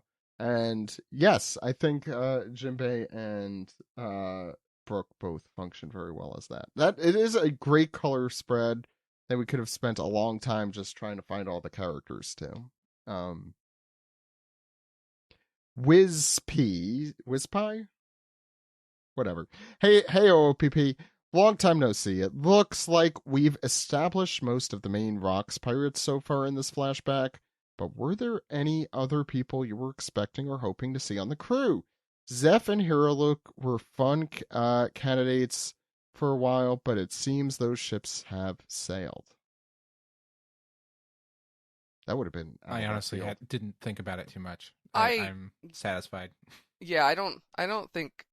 People are always like, "Ooh, Zeph was probably some this like high class pirate." I mean, I think if that was true, we would have gotten some kind of hint of that during Sanji's flashback. I think he's just the dude who made it to paradise and was probably like, well, fuck this, and then left. Yeah, I think it was established that he was just a pirate, you know. Yeah. I mean, yeah, if Zeph showed up at God Valley, I'd be like, oh, come on. I'm here to cook. Who's hungry? They do need a chef. Yeah, the Celestial Dragon's like, we sourced the greatest chef ever. And then Zeph just shows up. Bogard Fan Club President Cram says, ahoy OPP from a hotel in Cyprus. Extremely banger chapter as always this week with a stellar color spread. I love the frantic action. It reminds me a lot of Marineford or the raid on Onigashima. And it is amazing. I love as well the fact that we could see what made Dragon start the Freedom Fighters as a pacifistic force initially, clearly not wanting to emulate the destruction here, long before he finally accepted that peaceful protest is not the only way. And oh, the romance at the end is so cute. My question for this week is, do you think we're going to see Koi form Kaido? It seems to potentially be implied here with his disappointment at Linlin. I want it so bad. That would be fun. I want to see him a floppy fish. I just want to see him on the ground. Zach, were you? I think you were on the episode when Alex said he wants it to look like the drawing Luffy made of Nami when he thought. I definitely remember that coming out. I have that tattooed on my ankle. See, Jill. Of course you do. Man. Yeah. I just want him flopping around helplessly like Magikarp. Till someone punches him enough. That's Clearly. what I was actually thinking, and I'm not even like... People be like, the character assassination of the badass Kaido. Clearly Toei doesn't like Kaido very much. Love you, Jill. I gotta say, Kaido needs more quirkiness, especially as like a One Piece character. So throw that in there. I will say, I gotta say, I have loved the interactions between the Rocks pirates because they are so antagonistic to each other at all times. Like every single time they're talking to each other, just like cursing at each other, getting each other's way. I think it's a very funny dynamic. You know that odd couple trope where they're like, will they ever get along? This is the one time where no, they won't. No, they'll try and kill each other. We used to get asked the question like if there were any spin-off of One Piece, which would I'd be absolutely fine just watching the Rocks Pirates as like an episodic like comedy manga, like with Big Mom's kids like roaming around everywhere. Like it's gotta be kind of crazy. They look just like the plushes from the color spread with the same eyes. I like a completely unserious, like, I mean, it kind of is that already, so like just seeing that fleshed out would be totally fun. I think this is the last one from Straw Hat Rigby. Hey OPP, what a chapter. Things happened. Anyway, for the last few weeks, I found myself on the opposite end of a lot of your opinions regarding the flashback. But this chapter actually left me a little wanting. This feels like the opposite of our opinion. Wow, yeah. It's the first chapter since the flashback started that I was just sort of on a lot of things. Not that they weren't interesting or cool, they just didn't hit me, I guess. Anyway, a few weeks ago, I left a diss piece talking about how I've noticed and / liked how Oda has matured as a writer. One thing I did really love in this chapter is what exemplifies that. Oda has said he can't write romance and doesn't want romance in One Piece, but he does it well here. He gives Rayleigh his badass moment and then draws him and Shakk crying into each other's arms after the great note callback. He could have just had Rayleigh save her and then have him be a stoic hero, but instead, he really leaned into the true emotion of it all, which he does in One Piece a lot, but here was such a great moment. Thanks for everything you all do, and have a great week.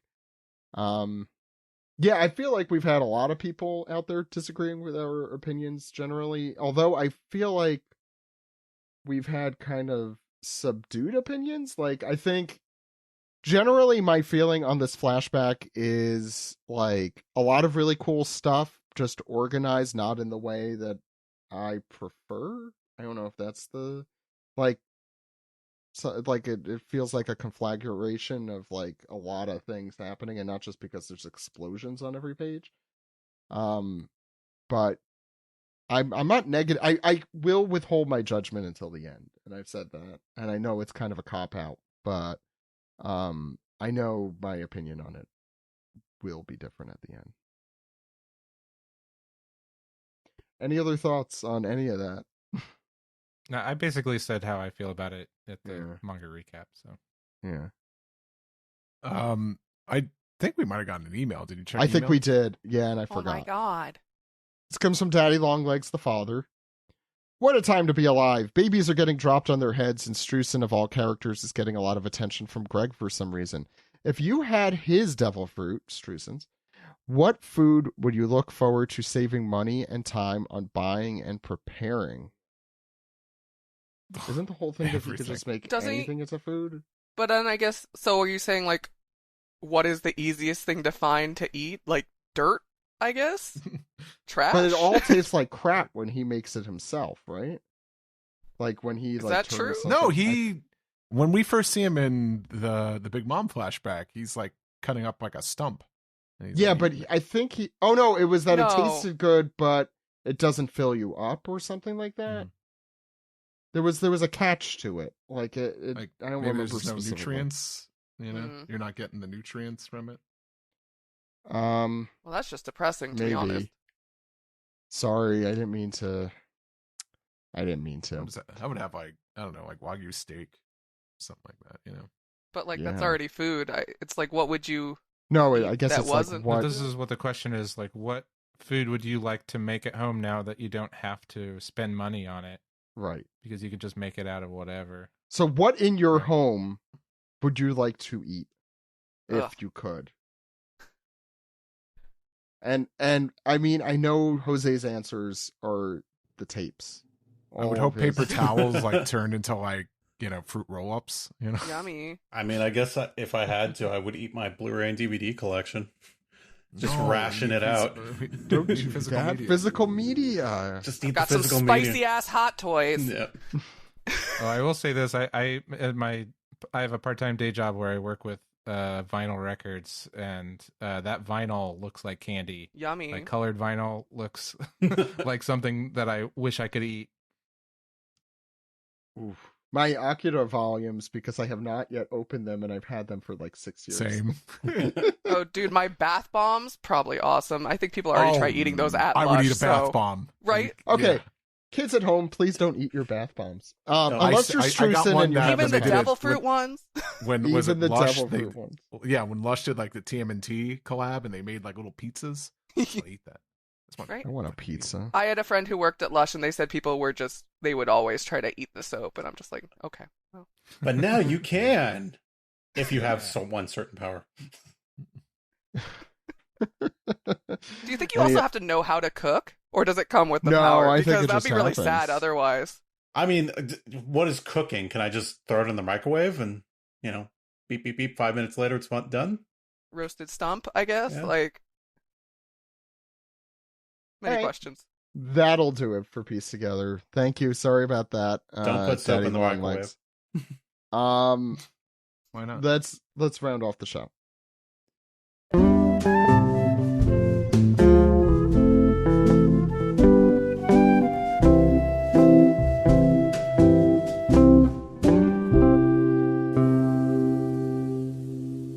This has been the One Piece Podcast, episode 886 for September 29th. Thank you all for coming on the show. Another fun week.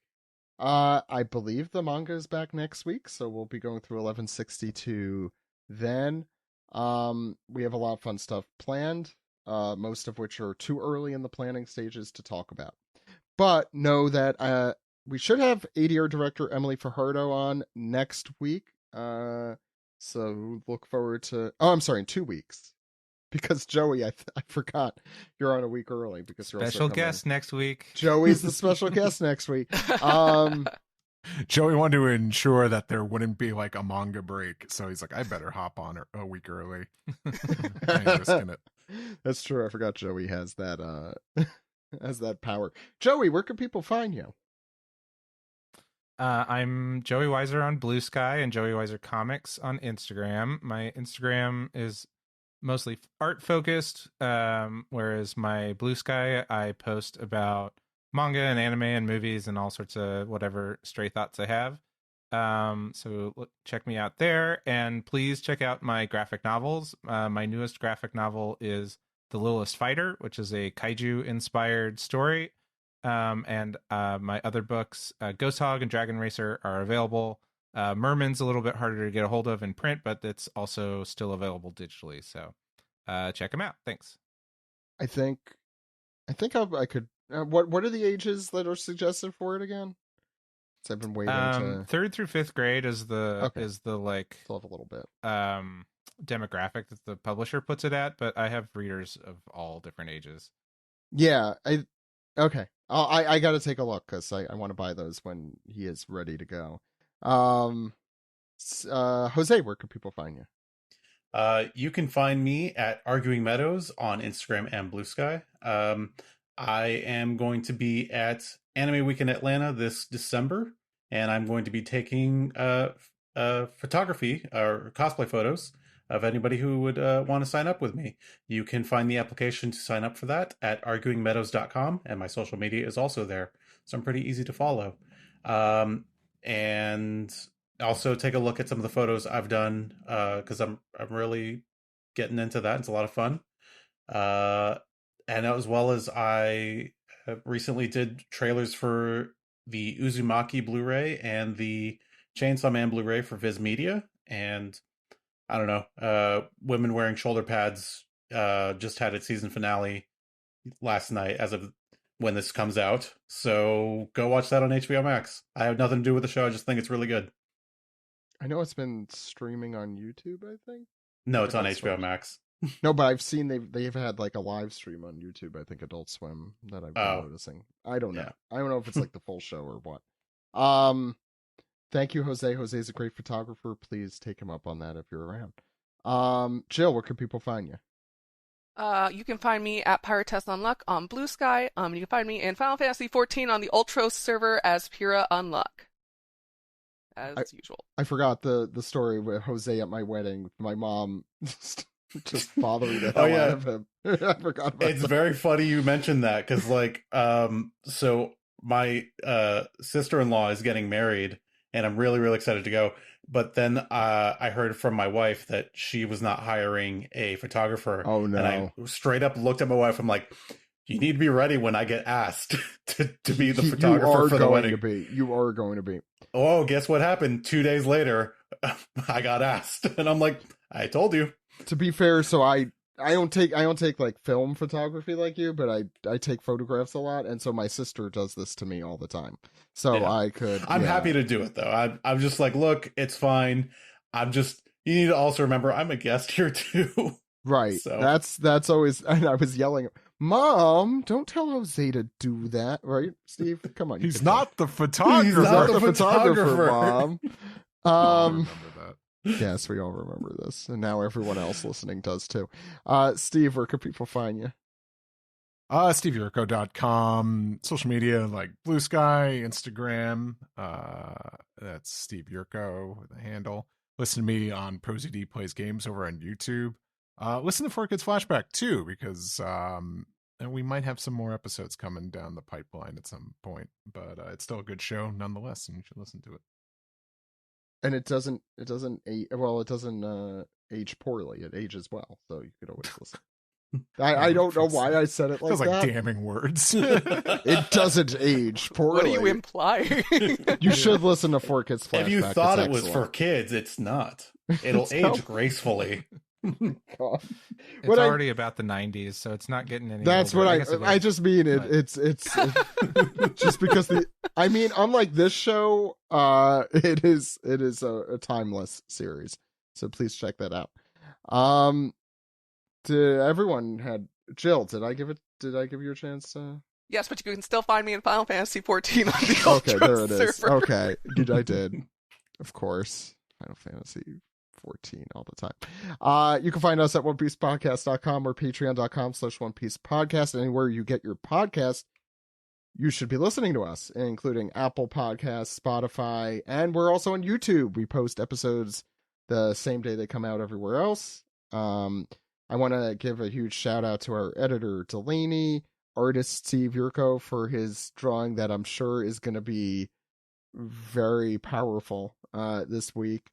And everyone else who helps out with the show, thank you. We will be back next week with special guest Joey Weiser. And chapter from him. Yeah, I don't know who he is, but and also our recap of chapter 1162, and I think we're going to do our anime recap since the anime is that these coming weeks. It's off for 2 weeks. Steve, do you remember offhand? Sam told me there's a break coming up, so it might be next week, but there's two new there's last week's episode and this week's episode we have to cover. I know there's a break and a recap episode coming up, so I think about CP0. So don't fret. Those will be here. Yeah. Looking forward to that. I need to catch up with the anime because it looks insane. But until then, my name is Zach. And my name is Steve. We'll see you next week, everyone. Goodbye. Bye. Love Shakk. Baby love Shakk. Okay, little Shakk. Oh, here come the B-52s. This was as big as a whale. Oh my God, it is a whale.